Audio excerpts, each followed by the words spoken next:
Bon, bah, écoutez, un grand merci de cette invitation, hein, et je suis confus de ne pas avoir pu respecter les horaires, mais là, ça dépend pas de ma volonté. Donc, en tout cas, merci de cette opportunité de présenter l'Office for Climate Education, dont la raison pour laquelle je suis une réunion à 15 heures.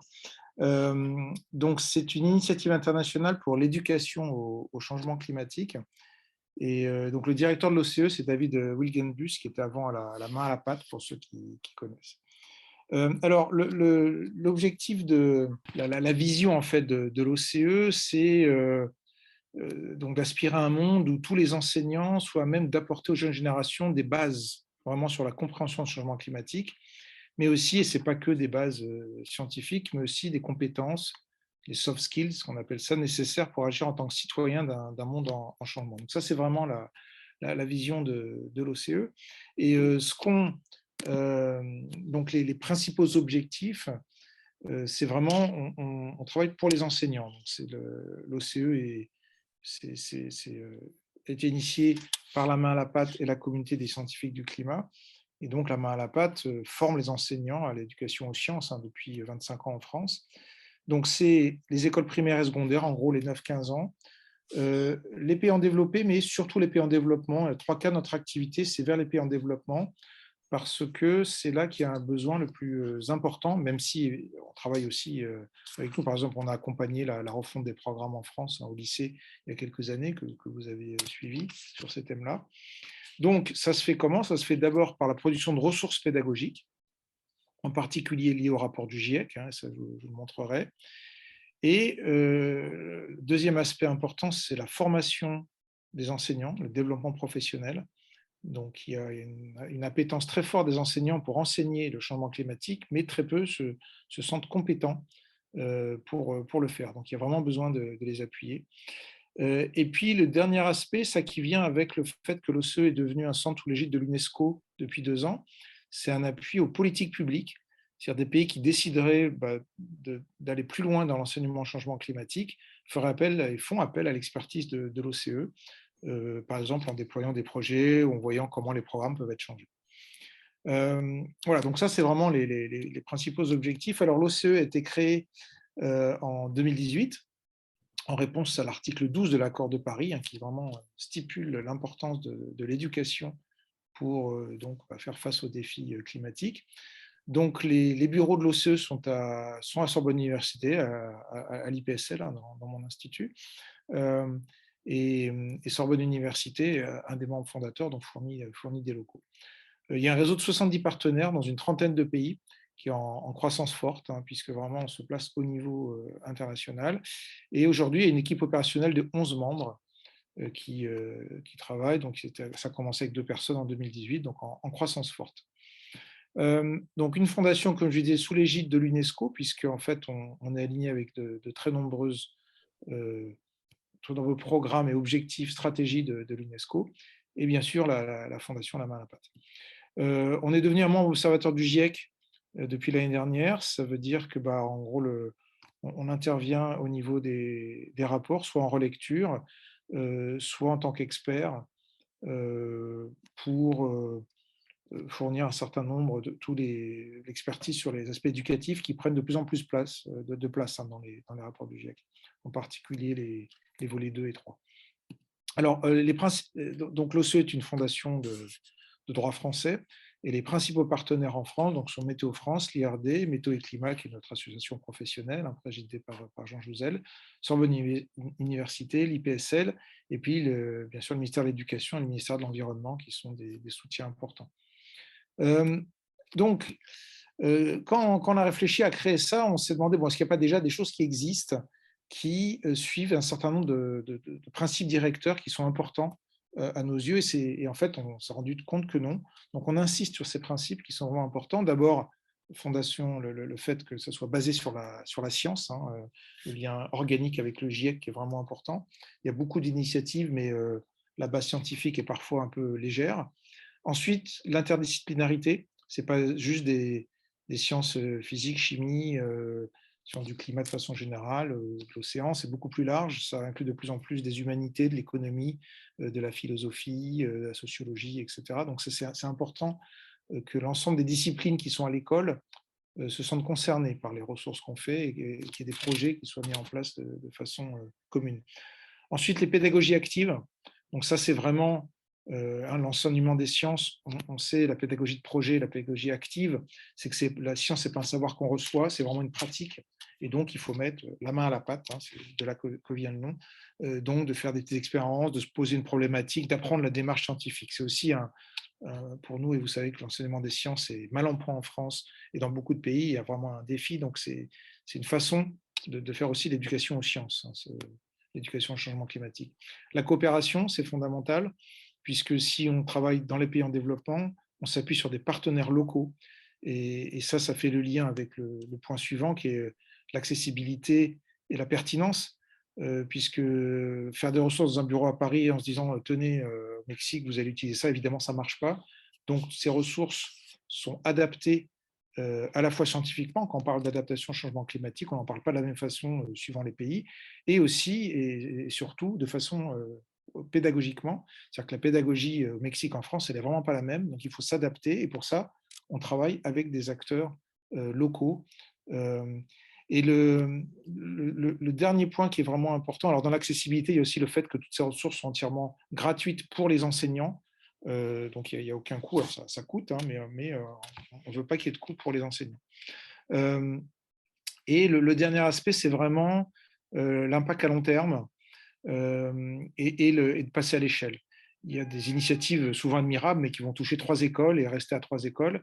Là, l'idée, c'est toujours dans cette idée de la main à la pâte, hein, de ce que la main à la pâte a démontré, c'est qu'en formant des milliers, des dizaines de milliers d'enseignants, on va avoir un impact sur des millions d'élèves. Et voilà, et donc pour moi, en tant que scientifique, plutôt que d'aller passer 3 heures à voir 20 gamins dans une classe, pas forcément faire ça très bien, le fait de professionnaliser, de rendre visible et durable, c'est vraiment un moyen à travers l'OCE de faire ça. Donc c'est l'idée de projets pilotes, je vais vous en montrer un, c'est vraiment de démontrer que ça peut passer à l'échelle et ensuite c'est aux acteurs locaux de s'en emparer et de passer à l'échelle à travers les ministères de l'Éducation ou voilà, ou les systèmes, enfin les autres acteurs locaux. Ah oui, alors oui, aussi très important, on a un comité scientifique et pédagogique qui est formé d'une vingtaine de professionnels, que ce soit en sciences du climat, mais aussi en pédagogie, et qui sont vraiment à la manœuvre au début, pendant et à la fin de l'élaboration des ressources. Donc pour nous, ça c'est vraiment un gage de qualité important, c'est un groupe très international, et donc s'assurer que ce qu'on fait vraiment fait sens, à la fois scientifiquement et pédagogiquement. Euh, alors, comment est-ce qu'on travaille? Bon, bah, dès qu'il y a un rapport du GIEC qui sort, on va d'abord faire des résumés pour enseignants. Donc ça a beaucoup de succès, c'est une quinzaine de pages. Hein, vous savez que le résumé pour décideurs d'un rapport du GIEC, c'est illisible, sauf par des experts. Donc, on fait ces rapports pour enseignants. Donc là, on en est au troisième. Hein, il y a eu celui sur 1.5, celui sur le sang de la cryosphère et là sur les surfaces continentales. Euh, Ensuite, et ça c'est vraiment le gros du travail de l'équipe, et c'est un peu le flagship de l'OCE, c'est ces guides pédagogiques. Donc ça, c'est le deuxième qui est fait sur le changement climatique et les terres émergées. Il y en a un autre sur Océan Cryosphère, que vous connaissez bien. Et donc ce sont des guides pédagogiques, ça fait 200-300 pages, c'est vraiment toute une séquence clé en main pour les enseignants. Une partie, on apprend ce que c'est par la démarche d'investigation, en faisant des expériences, en se posant des questions. Et une deuxième partie, on agit avec un certain nombre de projets à mettre en œuvre dans les établissements ou dans les classes, et de préférence pluridisciplinaires. Par exemple, dans celui-là, il y a toute une séquence pour les enseignants sur comment traiter l'éco-anxiété, hein, qui arrive de façon importante dans les écoles. Vous voyez qu'on s'éloigne, en fait, même si la base, ça reste les sciences du climat, on s'en éloigne parfois, mais c'est vraiment un tout qu'on doit fournir aux enseignants. Ensuite, il y a un certain nombre de supports à ces ressources, par exemple des vidéos et des animations multimédia, des billes de science, hein, c'est par des youtubeurs ou alors des interviews de scientifiques. Là, c'est des ressources que les enseignants peuvent utiliser en classe directement. Et enfin, on fait aussi, de plus en plus, en fait, pour passer à l'échelle, on forme des formateurs d'enseignants. Donc, il y a un certain nombre de protocoles qu'on développe que ces formateurs peuvent utiliser. Hein, comment enseigner la compréhension des gaz à effet de serre ou océan et climat. Donc ça, c'est des protocoles qu'on met en œuvre et qui sont accompagnés, ça c'est important, par du développement professionnel des enseignants.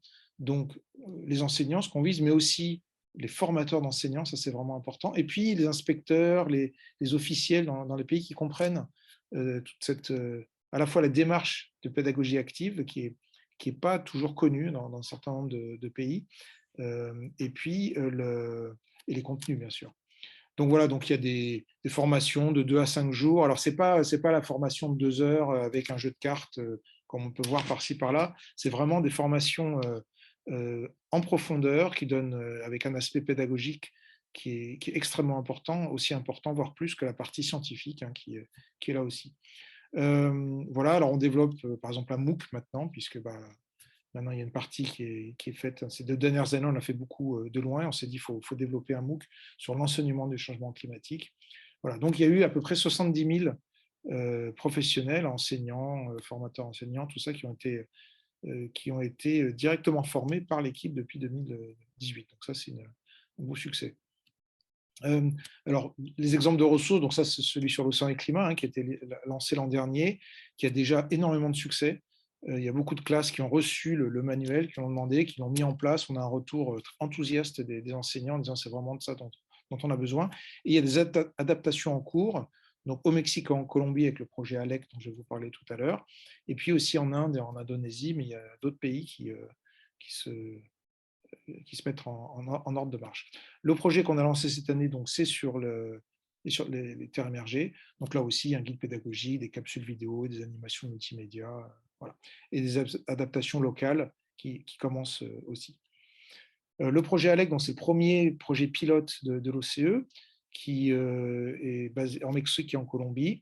Une douzaine de partenaires, un budget de 4 millions d'euros cofinancé par l'AFD, où je suis aujourd'hui justement, je peux vous quitter à 15 heures pour ça, pour parler d'un prochain projet qu'on veut lancer en Afrique cette fois, donc coordonné par l'OCE et qui a déjà un impact important. Là, l'équipe revient de 15 jours de formation là-bas, avec donc, les autorités locales qui sont vraiment à fond derrière le projet et un travail de beaucoup d'acteurs qui s'emparent de ce qui est fait. C'est vraiment un travail de co-construction ensuite, c'est assez enthousiasmant. Donc voilà un peu les différents lieux donc là, où on agit. Donc l'Amérique latine avec le projet ALEC, le projet Afrique qu'on est en train de monter.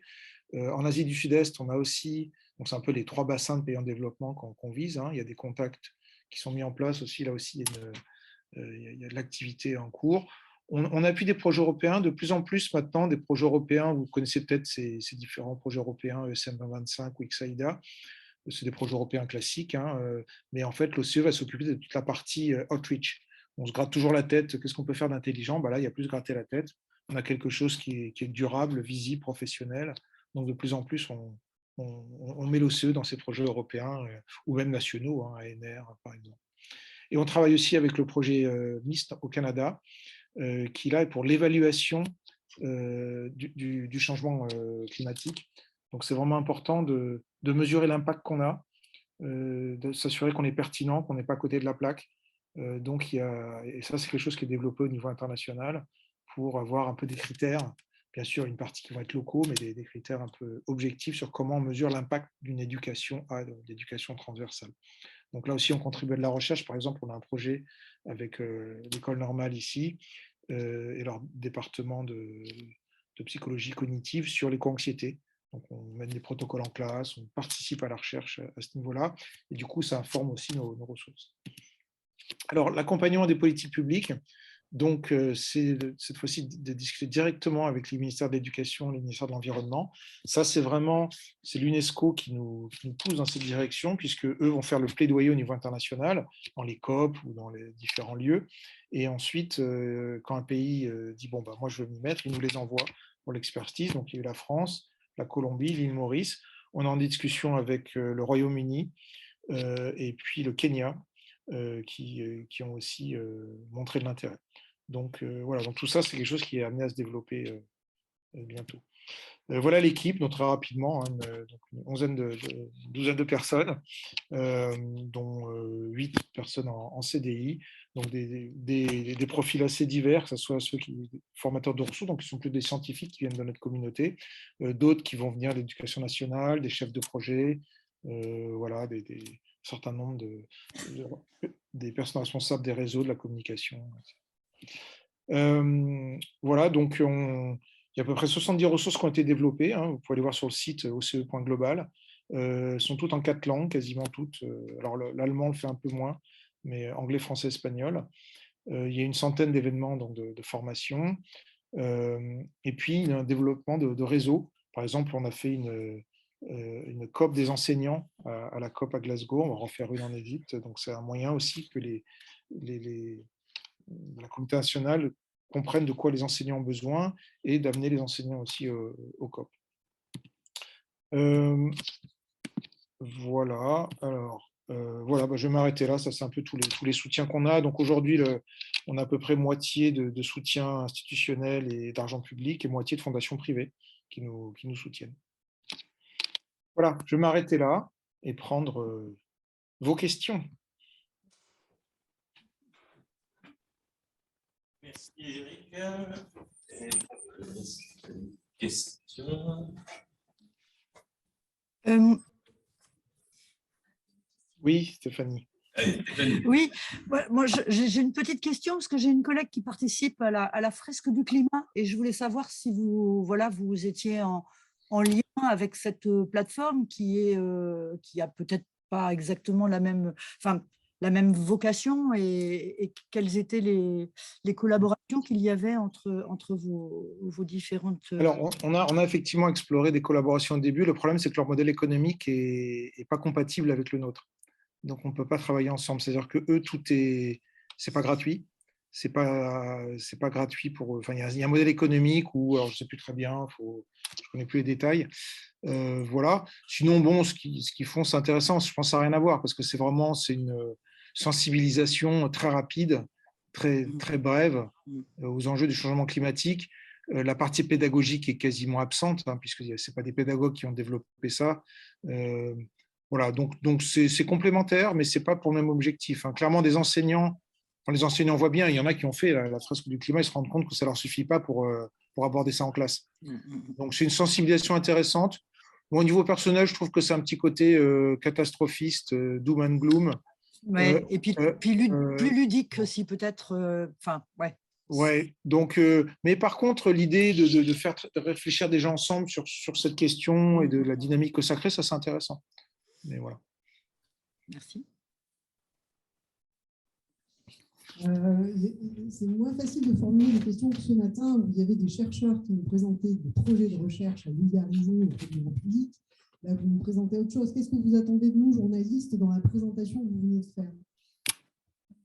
Alors, je pense que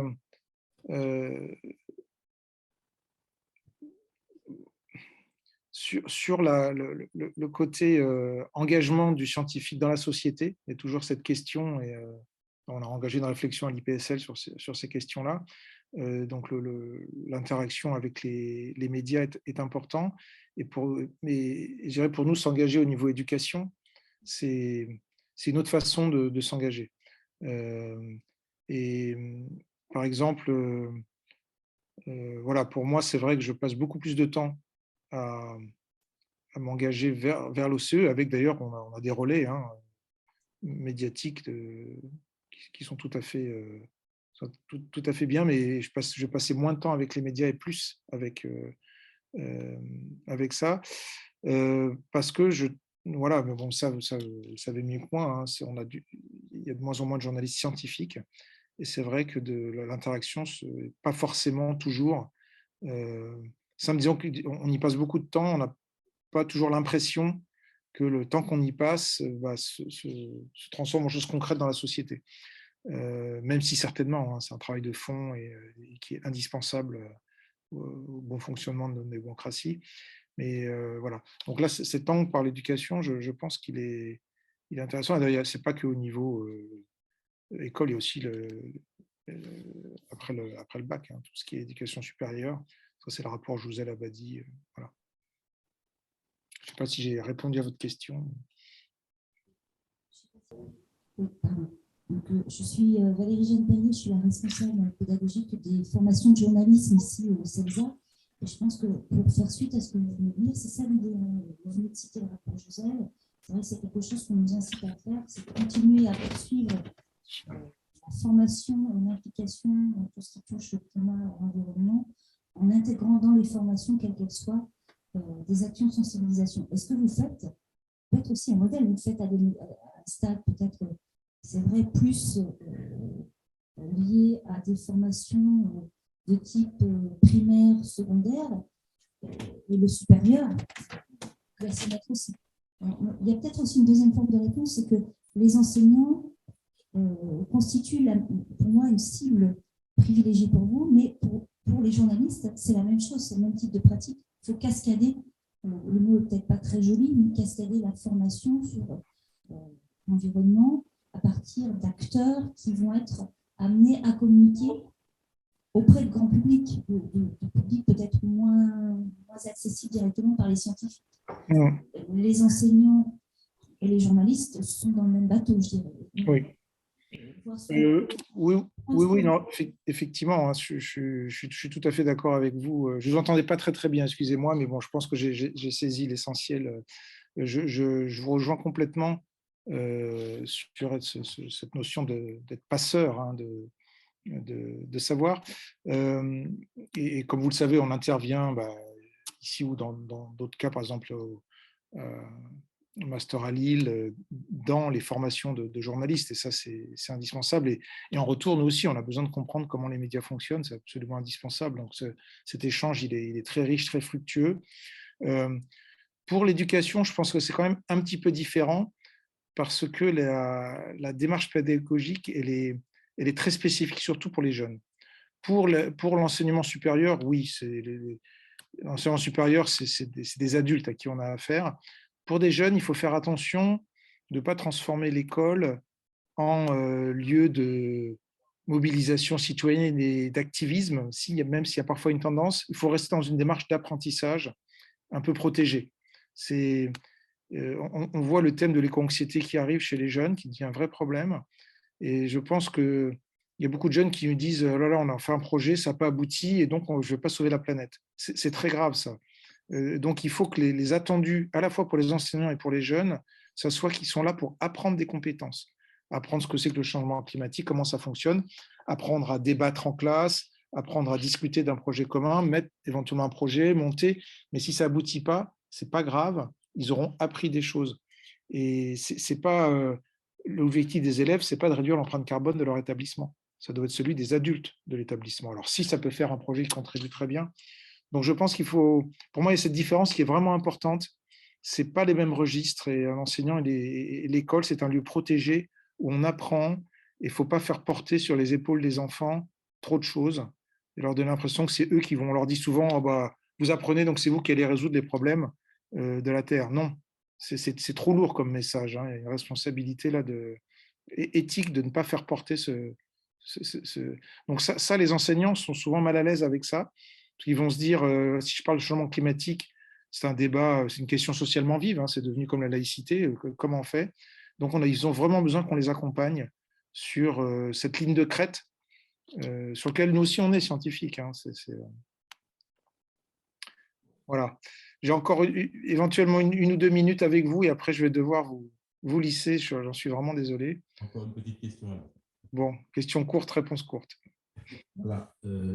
La question, c'est celle de savoir, tout à l'heure, vous faisiez allusion à la formation des enseignants qui vont être des relais auprès des élèves, et notamment par rapport aux élèves. C'est quoi les outils, les techniques pour justement sensibiliser sur les questions du climat? On sait que les jeunes n'en savent pas souvent grand-chose, et même quand ils en savent des choses, il faudrait quand même que le message puisse passer. C'est quoi les outils et les techniques pour véhiculer le message des changements climatiques, surtout au niveau du primaire? En fait, plus les classes sont petites, moins on parle de changement climatique, et plus on va parler de la météo, de l'observation de la nature autour de soi, de commencer à utiliser un thermomètre, ou le changement climatique lui-même, il intervient plus tard. Donc, il y a aussi, faut faire attention à partir de quel âge on introduit ça. Les enfants répondre aux questions, savoir que l'enseignant va répondre aux questions qu'ils auront pu entendre à la maison, mais de ne pas les faire travailler tout de suite parce que c'est un peu complexe aussi, hein, savoir les enfants savent lire des graphiques à partir d'un certain âge, donc ça ne sert à rien de montrer une courbe avant, etc. Donc c'est là où on a vraiment besoin d'un gros travail avec les enseignants qui, eux, savent comment apporter ces éléments-là. Voilà, je vous remercie. Je suis vraiment confus de devoir me sauver comme ceci, mais merci beaucoup de cette opportunité, de votre attention, et bonne fin d'après-midi et de journée avec un S. Merci Eric. Et puis on renouvellera ça à d'autres occasions. Il y a pas de- Tout à fait, avec grand plaisir. Et je vous dois aussi une présentation sur El Niño, je ne l'oublie pas. Voilà. À bientôt, au revoir.